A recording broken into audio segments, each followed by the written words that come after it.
Good morning dear students, मैं Vikram PGT commerce आपका economics teacher. Let us start with today's topic. Before starting the today's topic, let we have a small discussion on the previous one. That in the previous one topic, what we have discussed, that we have discussed about the frequency series. What do you mean by frequency series? Frequency series, I told you that there are basically two types of frequency series. One is to be known as discrete series or frequency array. Second is to be known as frequency distribution. ये दो प्रकार की हमारी frequency series होती हैं. इससे पहले हम पढ़ चुके थे इंडिविजुअल सीरीज क्या होती हैं. Before we discuss these two types of series, let us understand the meaning of the following terms. हमें कुछ टर्म्स के मीनिंग समझने जो होंगे और कुछ टर्म के मीनिंग हम लोग समझ चुके थे.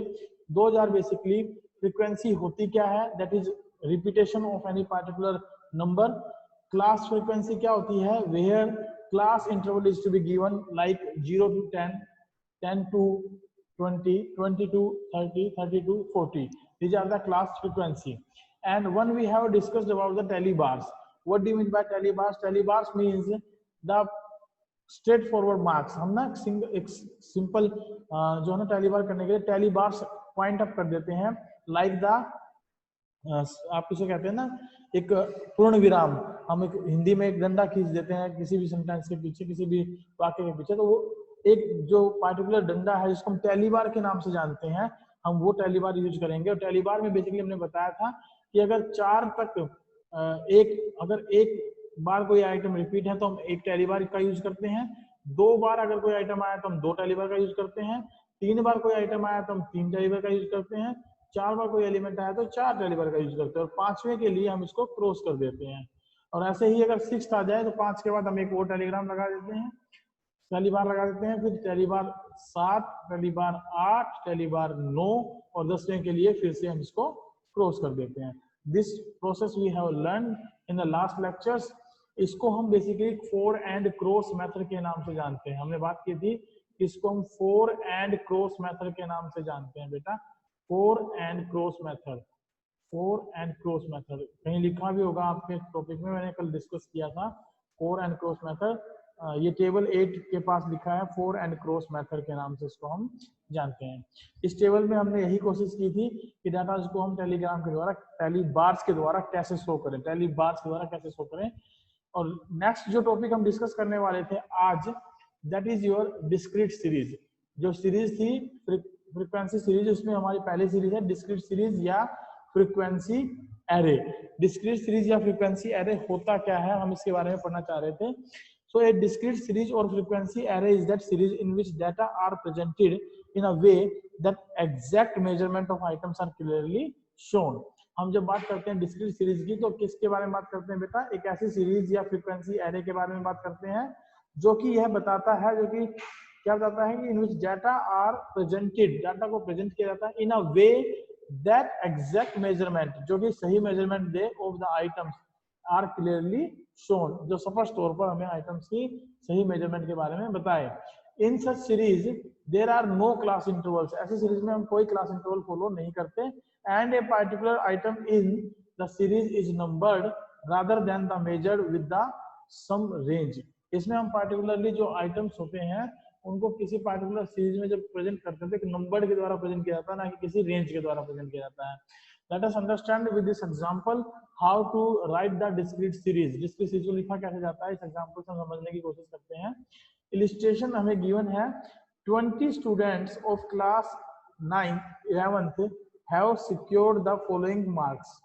11th क्लास के 20 बच्चों ने ये जो है नंबर एक्वायर किए. 11, 12, 14, 11, 16, 11, 17, 16, 17, 14, 20, 14, 17, 20, 17, 20, 14, 20, 18, 17.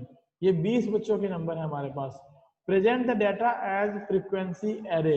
हम इस डाटा को फ्रीक्वेंसी एरे के तौर पर प्रेजेंट करते हैं बेटा. फ्रीक्वेंसी एरे के तौर पर हम जो प्रेजेंट करते हैं तो हम यूज करते हैं बेटा टेलीबार्स का. हम टेबल पर जाने से पहले, सॉल्यूशन को देखने से पहले अगर थोड़ा सा रफ आइडिया इसके बारे में रखें कि कैसे बनाया जाएगा, तो आप इसको इस तरीके से प्रेजेंट करते हैं. यहाँ पर आपके मार्क्स आ जाएंगे, ठीक है. यहाँ पर आप टेलीबार्स का यूज करेंगे और उन टेलीबार को टोटल करके यहाँ फ्रीक्वेंसी का यूज करेंगे.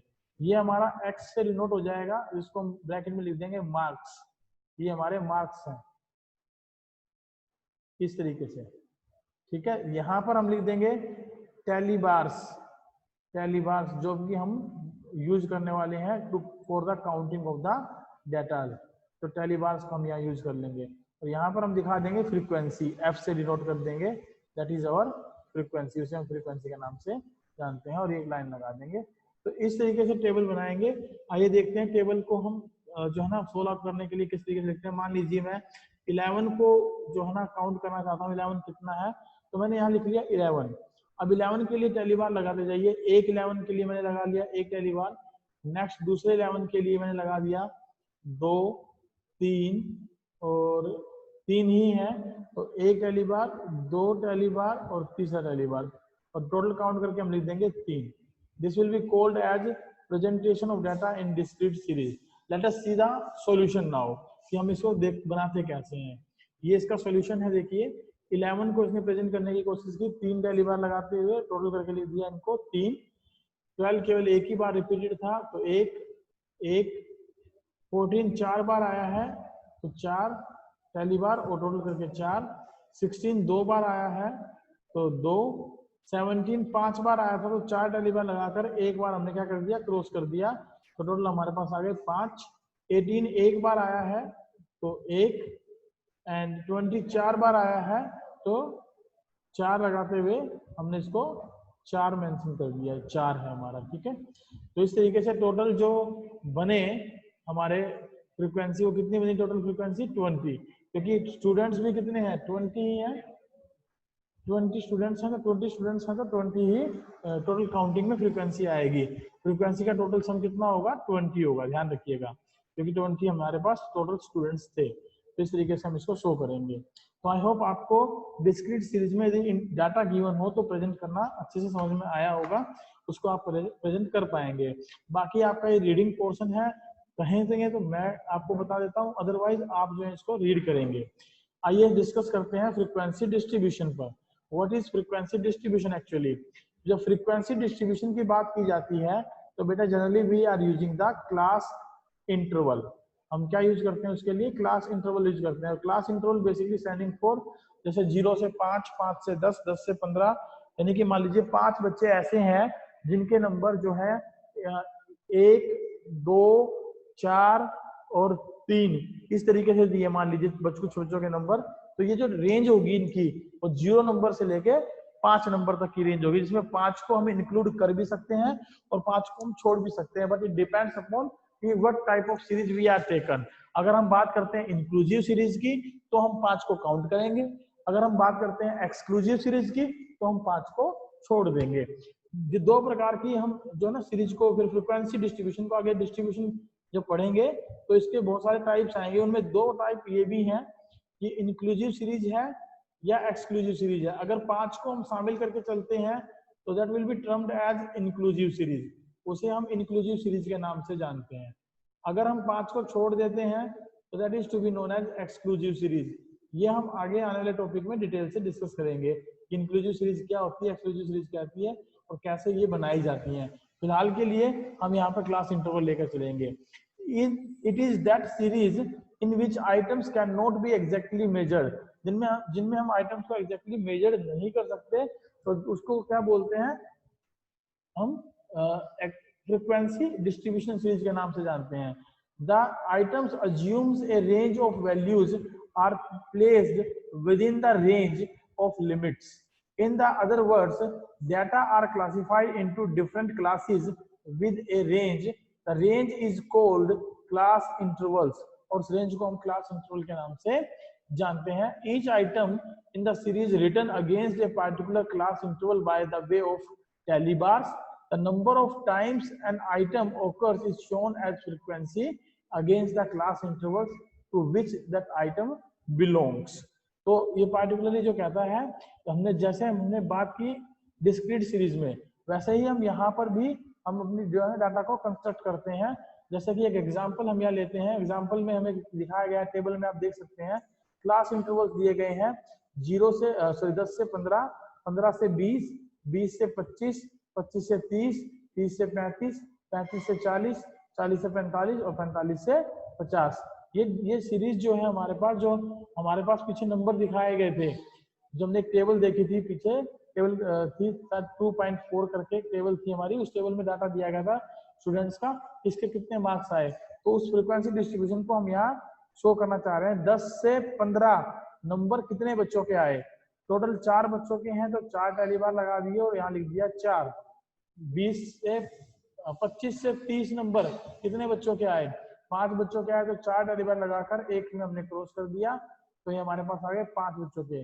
अगर 45 से 50 बच्चे, 45 से 50 नंबर कितने बच्चों के आए, तो हमें पता लगा कि 1 टैली बार लगाया है तो 1 ही बच्चे का नंबर आया है। तो इस तरीके से हम क्या करते हैं, डाटा को प्रेजेंट करते हैं इन द फ्रीक्वेंसी डिस्ट्रीब्यूशन।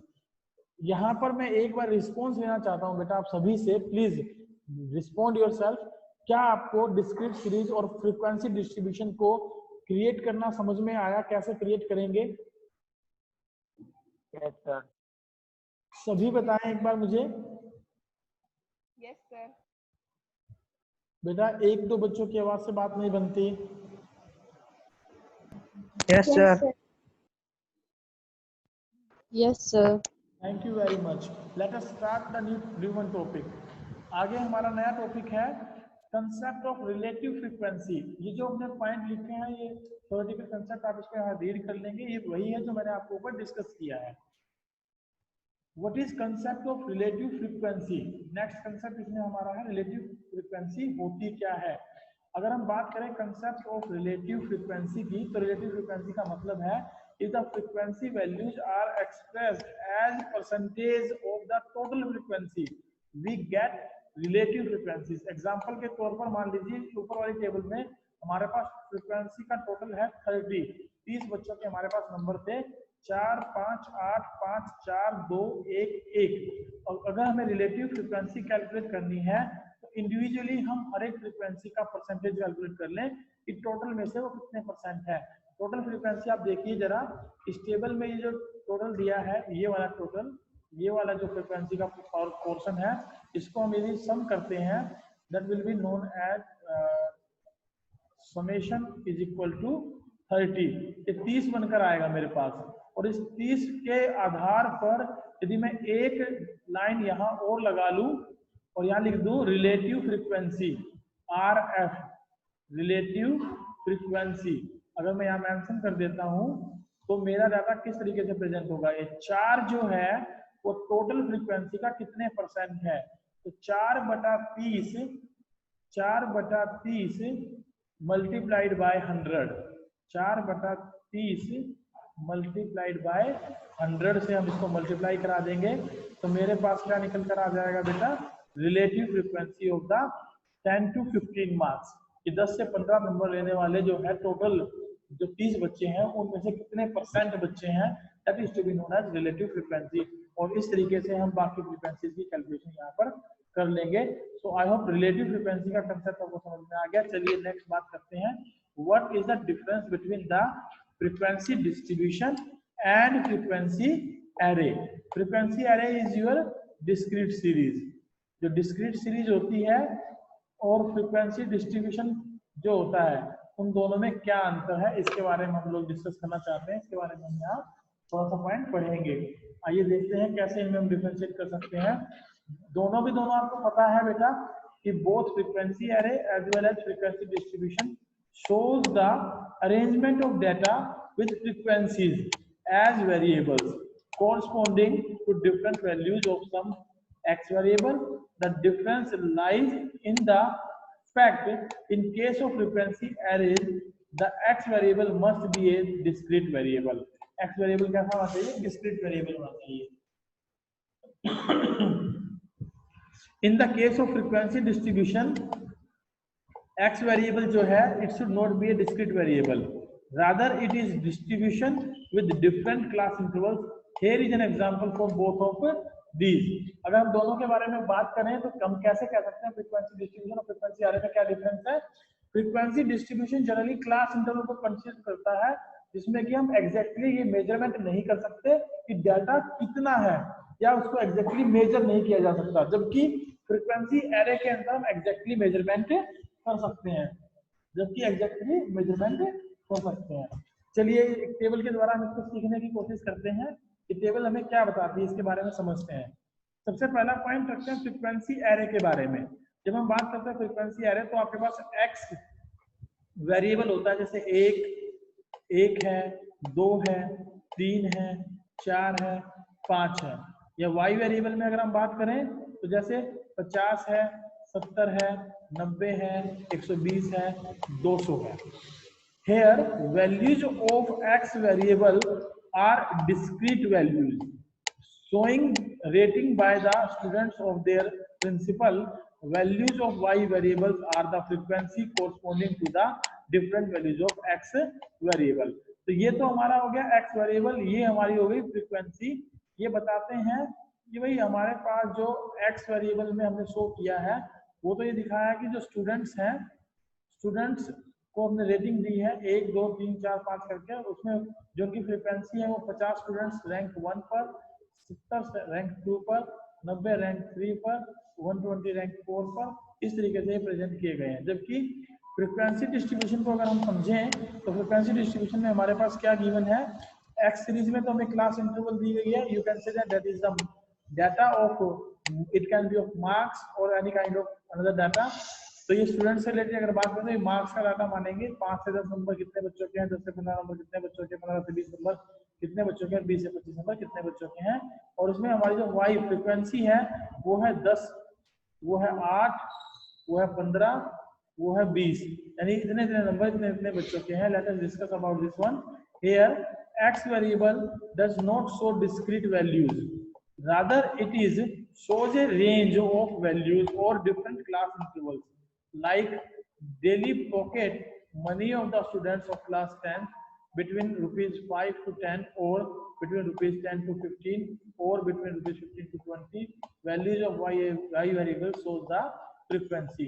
तो y वेरिएबल हमें क्या बताता है, फ्रीक्वेंसी के बारे में डिस्कस करता है।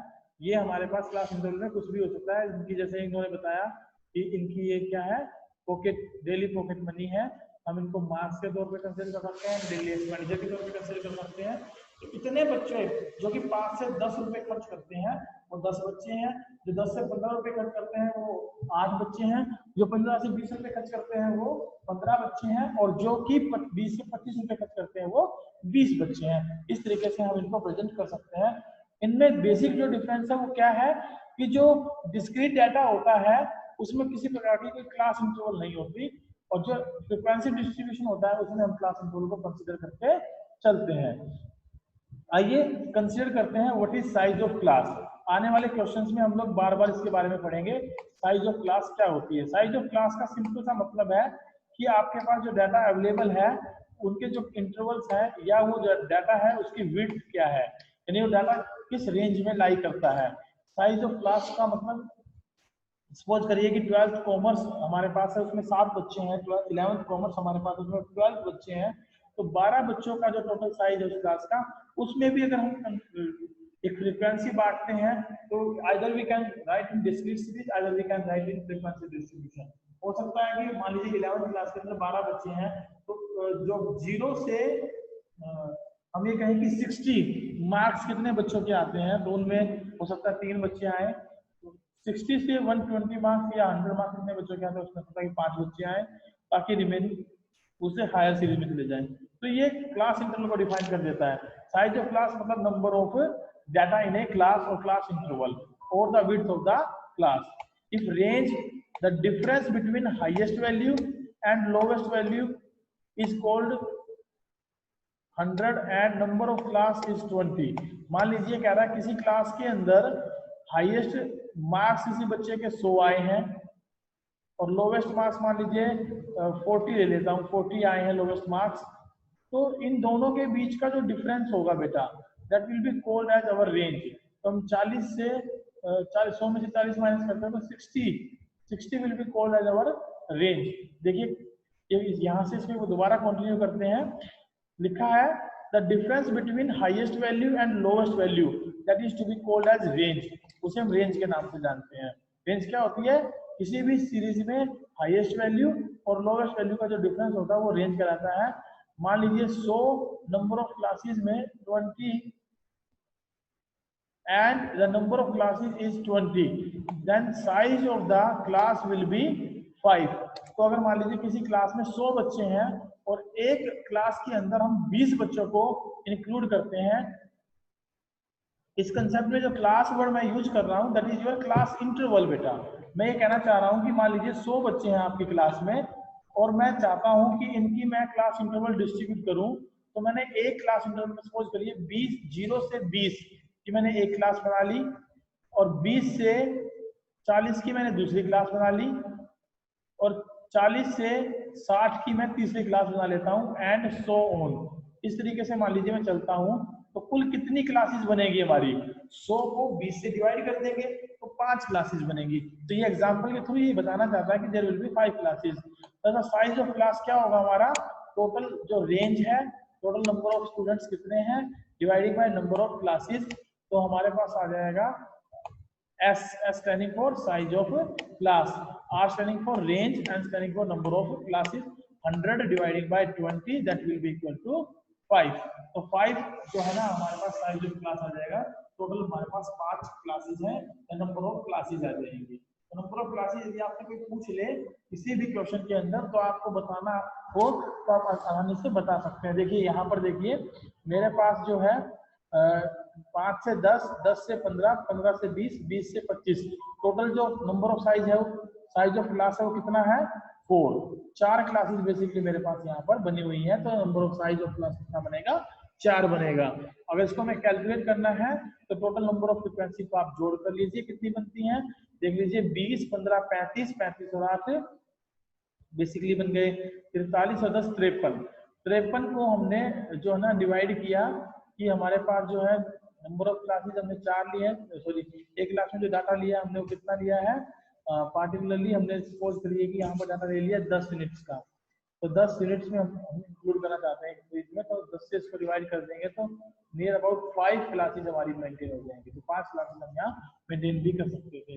तो साइज ऑफ क्लास को फाइंड आउट करने का जो बेसिक पर्पज है वो कैसे हम बनाते हैं कि जो डाटा है हमारे पास रेंज जो है वो डिवाइडेड बाय टोटल कितनी क्लासेस में, एक क्लास में कितने नंबर ऑफ स्टूडेंट्स आप लेना चाहते हैं उतने से आप उसको डिवाइड कर दें तो आपके पास साइज ऑफ क्लास से कैलकुलेट हो जाएगी। कंसीडर द अबव एग्जांपल, ऊपर वाले एग्जांपल को कंसीडर करते हुए एक छोटा सा नोट यहाँ दिया हुआ है, इसको हम और डिस्कस कर लेते हैं। Size of class must be such that all values belonging to the particular class interval can do coverage on mid values of the class interval, only then it becomes an ideal size। तभी हम इसको ideal size बना सकते हैं। यहाँ mid values का मतलब होता है बेटा जैसे कि हमारे पास एक क्लास इंटरवल है 5 से 10, 10 से 15, 15 से 20, 20 से 25, तो इन दोनों को प्लस करके 2 से आप डिवाइड कर दें तो that will be termed as your mid value. 10 और 5 15 भाग में 2 7.5, तो 7.5 हमारी मिड वैल्यू बन जाएगी। डिफरेंस इक्वल है तो 7.5 आप इनमें ऐड करते हुए चलें तो आपका 17.5, 22.5, 27.5 ये हो गया 7.5, 17.5, ये हो गया 22.5, ये हो गया 27.5। तो चाहे आप इनको सबको जोड़ें और 2 से बात करें, जोड़ें और 2 से बात करें, जोड़ें और 2 से बात करें तो भी आपकी मिड वैल्यूज कैलकुलेट हो जाती हैं। तो यहाँ कहना चाहता है size of the class must be such that all values belonging to the particular class interval tend to coverage on the mid values of the class interval, only then it becomes an ideal class size, otherwise our results would have a high degree of statistical error। और नहीं तो हमारे जो results होंगे इस प्रकार के data से वो क्या होंगे, स्टैटिस्टिकल एरर को लेकर कंसिडर किए जाएंगे, स्टैटिस्टिकल एरर उनमें माना जाएगा। Briefly, frequency array refers to the discrete series showing frequency corresponding to the some discrete value, while frequency distribution refers to series showing frequencies corresponding to the different class interval। उसी को हम frequency array और frequency distribution के नाम से जानते हैं कि जब हम डिस्क्रीट सीरीज की बात करते हैं तो बेटा कोरस्पॉन्डिंग जो फ्रीक्वेंसीज होती हैं वो डिस्क्रीट वैल्यूज होती हैं, it means they are not in the class interval. लेकिन अगर हम बात करें दूसरी तरफ कि जो डाटा है हमारा फ्रीक्वेंसी डिस्ट्रीब्यूशन में तो वो बिलोंगिंग करता है फ्रीक्वेंसी कोरस्पॉन्डिंग जो एलिमेंट होती है उसकी वो होती है क्लास इंटरवल्स में, यानी कि 0 से 5, 5 से 10, 10 से 15, 15 से 20 इस तरीके से। Note frequency distribution is also known as continuous series. मैंने बीच में बताया भी था लास्ट क्लास में, जब हम फ्रीक्वेंसी डिस्ट्रीब्यूशन की बात करते हैं तो उसको कॉन्टिन्यूस सीरीज के नाम से भी बात बोलते हैं या सीरीज विद क्लास इंटरवल के नाम से भी जानते हैं। और सीरीज ऑफ ग्रुप डेटा और students are advised to keep this in mind while regarding the subsequent chapter of the book. जैसे जैसे हम आगे चैप्टर पढ़ेंगे तो ये पार्टिकुलर चैप्टर में हम मैक्सिमम क्वेश्चन जो सॉल्व करने वाले हैं वो कॉन्टिन्यूस सीरीज पर करने वाले हैं, कॉन्टिन्यूस सीरीज के बारे में डिस्कशन करने वाले हैं। फ्रीक्वेंसी डिस्ट्रीब्यूशन के कुछ इंपॉर्टेंट टर्म्स दिए गए हैं बेटा, उन टर्म्स को देख लेते हैं, उसके बाद जो नेक्स्ट क्लास हमारे है उसके बारे में देखेंगे, बात करेंगे क्या रहेगी। Frequency distribution some important terms बात करते हैं। Let us understand some important terms before a detailed study of different types of frequency distribution in the next session. जो नेक्स्ट सेक्शन हमारा आएगा फ्रीक्वेंसी डिस्ट्रीब्यूशन सीरीज से रिलेटेड, उसमें हम in terms के बारे में बार बार बात करेंगे। ये टर्म्स आपको पता होनी चाहिए। सबसे पहले तो क्लास, क्लास का मतलब होता है एक range of values which incorporate a set of item is called a class. For example, 5 से 10, 10 से 15, 15 से 20 etc. are the classes. तो इसके बीच में, इनके बीच में जो नंबर ऑफ एलिमेंट्स आते हैं, those are to be the terms as number of values, range of values which incorporate a set of items that is to be called as class. Class limit क्या होती है बेटा? Class limit का मतलब होता है the extreme value of class are the limits. Extreme value का मतलब है, मान लीजिए मैं बात करता हूँ 0 से 10, तो 10 इज द मैक्सिमम लिमिट, कि 10 उसमें शामिल है या नहीं है, ये बात हम वहां डिटरमाइन करते हैं। Every class interval have to limits, one is lower limit, another one is upper limit. 5 से 10 में 5 लोअर लिमिट है और 10 अपर लिमिट है। Of the class interval of 5 to 10 is the above example, the lower limit is 5 and the upper limit is 10. तो हम 5 से 10 को मान लेते हैं, लिमिट मान लेते हैं। नेक्स्ट है हमारा magnitude of A class interval. Magnitude का मतलब होता है बेटा बेसिकली रेंज, एग्जैक्ट रेंज क्या है या डिफरेंस क्या है between the lower limit and the upper limit. तो magnitude of class interval is the difference between the upper limit and the lower limit of the class. For example, in a class interval of 10 to 15, the magnitude will be known as 5. Thus, magnitude of the class interval will be calculated as upper limit minus में lower limit. अगर आपसे पूछा जाए कि किसी भी class interval का magnitude बताइए, तो आप इस तरीके से मैग्नीट्यूड को कैलकुलेट करेंगे, लोअर लिमिट माइनस में अपर लिमिट। नेक्स्ट इसका फॉर्मूला आप लिख सकते हैं, नोट कर सकते हैं, अंडरलाइन करिए, क्योंकि आगे क्वेश्चन आएंगे रेंज की कैलकुलेशन में, तो भी हम इसको यूज करेंगे। The following formula is used to find out the class interval. That is formula क्या है? Lower limit L2, L1 और upper limit L2. L2 में से L1 हम माइनस कर देंगे तो हमारे पास क्या आ जाएगा? हमारे पास आ जाएगा basically magnitude. Magnitude of class interval को हम I से डिनोट करते हैं, that is I. And upper limit of class and lower limit of class के बारे में हमसे जो है ना यहाँ पर डिस्कशन हो रही है। फिर मिड वैल्यू मैंने आपको बताई थी, मिड वैल्यू क्या होती है बेटा? मिड वैल्यू हमने बात की थी कि जो अपर लिमिट होती है और जो लोअर लिमिट होती है दोनों को जोड़ें और 2 से डिवाइड कर दें। Lower limit plus upper limit dividing by 2 it is known as mid value. जैसे कि 10 से 20 में अगर मिड वैल्यू की बात की जाए तो मिड वैल्यू क्या आएगी? 10 जमा 20 dividing by 2, that is 15. 15 will be the mid value. How to prepare frequency distribution, some important points. थोड़े से ये लास्ट टॉपिक हमारा आज की क्लास का रहेगा, इंपॉर्टेंट पॉइंट्स के बारे में, जिसके बारे में डिस्कस कर रहे हैं कि इंपॉर्टेंट पॉइंट्स क्या है, जैसे जिसके आधार पर हम लोग क्या कर सकते हैं, हम लोग प्रिपेयर कर सकते हैं अपनी फ्रीक्वेंसी डिस्ट्रीब्यूशन सीरीज। अगर फ्रीक्वेंसी डिस्ट्रीब्यूशन सीरीज प्रिपेयर की जाएगी तो उसके लिए कौन कौन से पॉइंट आपको ध्यान में रखने होंगे? सबसे पहला पॉइंट है size of class interval. Class interval का साइज जनरली आपको ध्यान में रखना है, it depends upon the range of the series, highest and lowest values of the series. Generally higher the range, larger is the size of the class interval और vice versa। अगर मान लीजिए difference बड़ा है तो हम कैसे डिटरमाइन करते हैं? मान लीजिए मेरे पास जो है हाईएस्ट रेंज जो है मान लीजिए 100 है, लोवेस्ट रेंज जो है 20 है, और मुझे क्लास इंटरवल फिक्स करना है, तो क्लास इंटरवल के लिए साइज ऑफ क्लास इंटरवल हम देखेंगे तो 20 से हम जो है ना उसको डिवाइड करते हैं तो 5 क्लास इंटरवल हम बना सकते हैं 20-20 के गैप में, 0 से 20, 20 से 10, 20 से 40, 40 से 50, 60, 60 से 80, 80 से 100। तो हाईएस्ट डाटा कितना था? 100। लोवेस्ट डाटा कितना था उसमें हमारे पास? 0। तो 0 या 20 जो है लोवेस्ट डाटा है, तो उसके आधार पर क्या कर सकते हैं, क्लास इंटरवल को फिक्स कर सकते हैं। क्लास नंबर ऑफ क्लासेस अगर डिटरमाइन करनी है तो वो भी हमने ऊपर कंसेप्ट सीखा, how we calculate the number of classes, कितनी क्लास नंबर ऑफ क्लासेस हमारी बनेंगी। तो once range of the series is known, the size of the class interval is determined, number of classes is very easily determined. तो हम आसानी से number of classes को determine कर सकते हैं। इक्वल और अनइक्वल क्लास इंटरवल, कई बार क्लास इंटरवल इक्वल भी हो सकती है, कई बार अनइक्वल भी हो सकती है। जैसे मैंने कहा 0 से 10, फिर आ जाए 15 से 50, फिर आ जाए 50 से 90, ये तो होगी अनइक्वल, जिनमें की गैप जो है इक्वल नहीं है। और जो जिनमें गैप इक्वल होगा that means to be known as equal class intervals. Should we have equal or unequal class intervals? Generally, when the range is very high, equal class intervals are not suitable, as there could be a very large number of class intervals, difficult to be handled. तो उसको हम unequal class interval में convert कर लेते हैं। Determination of class limits. अब हम class limits की बात करते हैं तो बेटा upper and lower class limits should not be determined arbitrarily उनको हम डिटरमाइन नहीं करते, नहीं ऐसे ही नहीं डिटरमाइन कर लेते।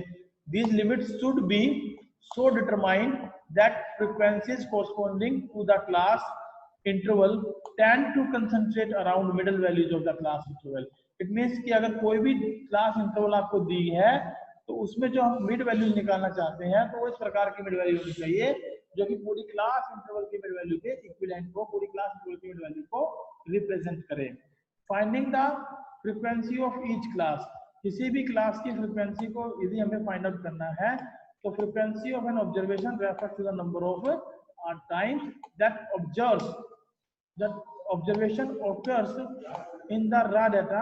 Class frequency is found by estimating the number of values corresponding to a particular class.